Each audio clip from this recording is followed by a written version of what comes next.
प्रिय दोस्तों, जीवन दर्शन यात्रा के संवाद में आपका स्वागत है। आज हम बातचीत करते हैं कि मित्रों, संन्यास का जन्म भीतर से होता है, बाहर से नहीं। एक बहुत बड़े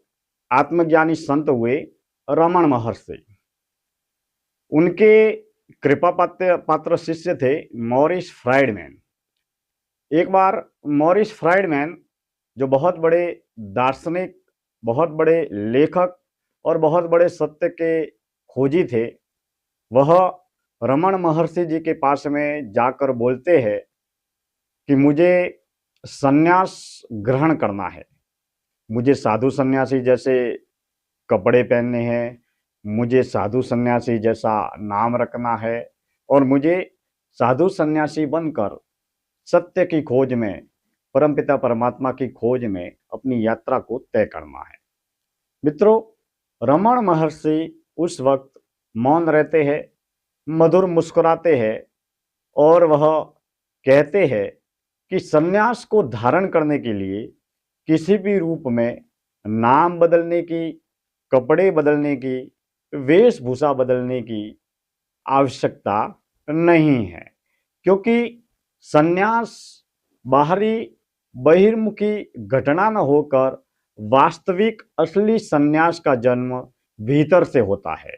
क्योंकि जिस दिन व्यक्ति के भीतर जीवन को जानने की, पहचानने की, समझने की, खोजने की अनंत यात्रा प्रारंभ होती है,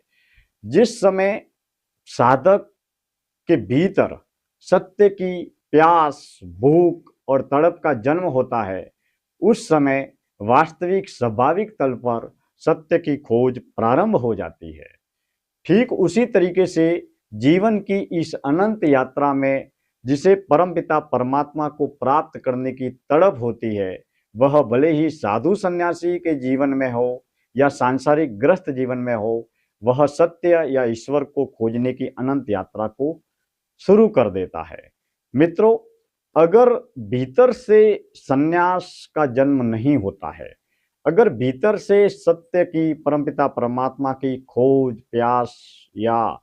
तड़प नहीं है, तो हम हिमालय में जाकर या साधु सन्यासी बनकर भी, या साधु सन्यासी जैसे कपड़े पहनकर, नाम बदलकर या बड़े बड़े आश्रम खोलकर भी हम सत्य को प्राप्त नहीं कर सकते। लेकिन अगर सत्य को प्राप्त करने की, शून्य को उपलब्ध होने की और परमपिता परमात्मा से साक्षात्कार करने की, आत्मज्ञान, आत्म कल्याण और आत्म ज्ञान की इस अनंत यात्रा में आगे बढ़ने की